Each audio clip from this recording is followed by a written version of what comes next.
Okay, so what are the reality here? Hindi na po natin pwedeng i-ignore yung rights ni Beyonce to decide regarding doon sa bahay at lupa na sinasabi, and it's clear. It's under the name of the Father. No? So, sure na po yan. Wala pong mababawi sa kanila.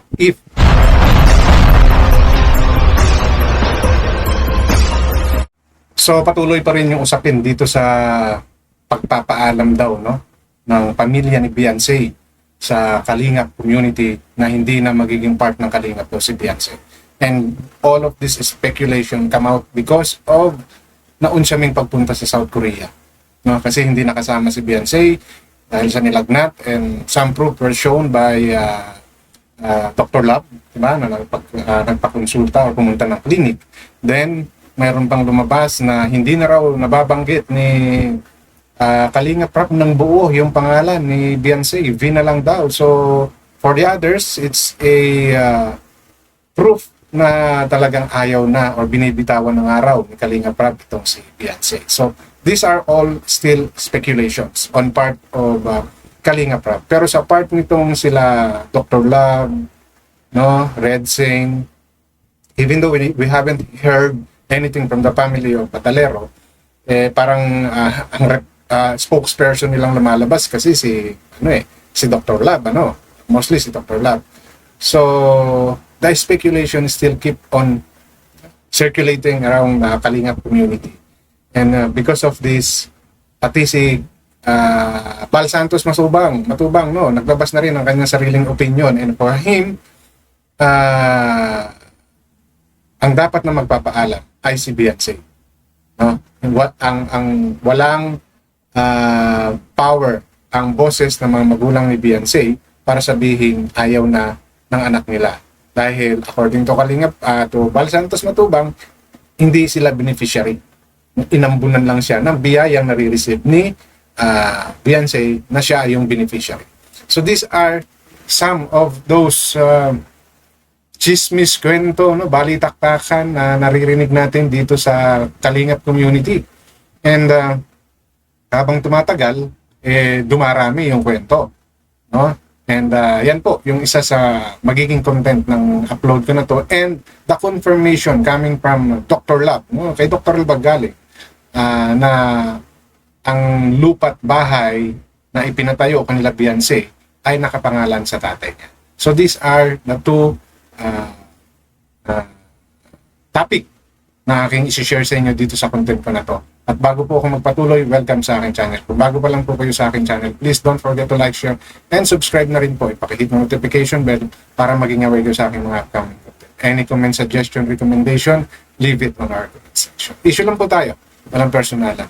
Matuto po kayo mag-fact check para hindi po kayo magpagsabihang fake news. Okay?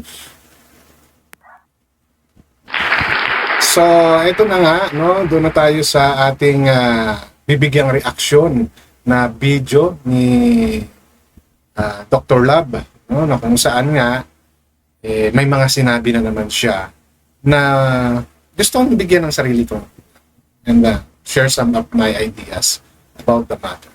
Okay? So, hindi na po kailangan magpaalam ni Beyonce kasi ang kausap talaga namin dyan, yung magulang. Kaya magulang po ang kausap namin, si Bade at saka si Bade. Ngayon, kung sila na ang umalis, nagpaalam na, legit na po yun. Hindi na po kailangan ng desisyon mula pa kay Beyonce. Para sa yung pananaw ko lang, ha? Okay. So, yun yung pananaw, no, ni Dr. Love. And medyo dito po papasok yung further analyzation of the situation. Ayos. No? Nung time na na-vlog si Beyonce, for sure minor pa lang siya. And the consent of the parents is really important. Sila po ang magde-decide in behalf of the beneficiary. No? So everything na patungkol kay Beyonce, hihingi ng approval ng si Kalingap Rap, no? Kung ano man yung gagawin. And that's correct kasi minor pa lang siya. Diba? And during that time, yung pag-uusap na yun, it's between Kalingap Rap and the parents. Correct. Ito po yun. Dahil minor nga si Beyonce. Ito pong mga sinasabi ko, base lang po sa aking pagkakaunawa. No, wala pong any loss na ako'y may masasabi. Base lang po to sa aking pagkakaunawa at pagkakaintindi ng sitwasyon. So, katulad po ng sinasabi ko, kung minor pa lang si Beyonce during that time, all the decisions, no, should come from the parents. Okay? But, ngayon po, no, na nagkakaedad na si Beyonce, or nasa tamang edad na siya, as we all know, 18. Diba? 18, I don't know if there are still some restriction on that. Of course, the parents still involved. Diba? May involvement pa rin yung parents. Pero hindi na po natin pwedeng baliwalain, no, yung saloobin ni Beyonce regarding in decision making sa nangyayari ngayon. No? Hindi na po pwedeng baliwalain ngayon. Hayaan nyo na lang po yung mga reactor, normal po sila. Hayaan nyo, may kanya-kanya po sila pananaw. Malaya po sila magsalita. As long as malaya din tayo magsalita. Pero walang siraan. Hayaan nyo na lang na sirain nila ako ng mga reactor. Hayaan nyo. Okay lang yan, no? As long as you're on the issue, no? Kahit any reactor, no? Even yung mga wala sa loob ng kalingap can, di ba? Can react or share their opinion about the matter, no? Yung pinag-uusapang topic. No? As long as nandoon tayo sa topic, walang balahuraan, walang bastusan, it's fine, no? It's normal to hear all sides na nakikita natin sa YouTube. And ang mahalaga doon, yung respect, no? Without involving the personal attacks and the relatives of the blogger, it's fine, no? Just focus on the issue. Okay? Focus tayo sa issue at wala pong siraan. Okay? Ipakita ninyo yung ebidensya ninyo na kayo talaga ay tama. Same thing with doon sa taong ina-accuse. No? Rather than, di ba, batuhan na lang ng pang-bubuska, pang-insulto, which is, hindi naman siya irrelevant siya, no? Doon sa issue yung pinag-uusapan. Kaya makakaasa kayo, Dr. Lab, ganun ako magre-react sa lahat. No? Even sa iba pang mga nandirito sa Kalingap Community. Ang may karapatan lang dyan na magpaalam, yung magulang. Hindi na po kailangang alamin yung sentimiento ng bata. Yan. Hindi na po. Yun yung para sa akin, Dr. Lab, no? Sa panahon, itong recent situation ngayon na to, no? If Beyonce is 18, which is yun yung kinukonsider na pinapakinggan na yung desisyon, no, ng mga bata. And even kahit hindi pa 17. Pero kumbaga, yung age na 18 ay kumbaga pwede na talaga, no, na they can decide on their own. Although there's still guidance of the parents. Pero dito po sa sinasabi nyo na hindi na kailangang i-consider yung sentimiento ng bata, I think it's wrong to say po, no, Dr. Black. Dahil siya po yung involved, no? Siya po yung binablog. Siya po yung main character, no, dito sa nangyayaring ito. Sa lab team, siya at si Edu. Sa pagbablog, siya po yung binablog. Siya po yung beneficiary. No? Mukha niya po ang umaharap, mukha niya po ang nakikita, siya po ang nababash. Bago kayo mabash, siya muna yung nababash. Di ba? So, malaki po ang role ni Beyonce sa nangyayaring ito. So, yung kanyang sentimiento ay mahalaga. No? Sa panahong ito ngayon. Maybe during siya ay minor, no? You can consider that na hindi bigyan ng pansin dahil nandoon yung magulang pa. Under guidance pa siya ng magulang. Pero sa sitwasyon ngayon, no? Hindi na po. Kaya may malaki na po yung weight ng sasabihin ni Beyonce. And as a fact, di ba? Nakita natin na merong after mag-usap si Edo at saka si Beyonce, nag-usap si Kalinga Prab at si Beyonce. And, di ba, saying that Beyonce is still part of Kalingap na inuuhan naman ni Beyonce. No, Dr. Lab. Ay, yun yung tingin ko, no? Hindi po pwedeng baliwalain yung sentimento ngayon ni Beyonce. Mayroon po siyang boses. Para po sa akin, Dr. Lab, nililinaw. Ay nakapangalan kay Padi. Palagi ko nang sinasabi-sabi, bakit mukhang hindi pumapasok sa mga reaktor? yung aking sinasabi na ang bahay ay nakapangalan kay Padi. Ang deed of sale, absolute sale ay nakapangalan kay Padi. Oh. Ang real property tax ay nakapangalan kay Padi. Wala po sila dyan. Wala sila dyan pag-aari. Okay, so ito po, naging clear na sana, no? Yan, sinabing yan ni Dr. Lab, na ang bahay at lupa ng kinatitirikan ng bahay nila Beyonce ay nakapangalan sa tatay niya.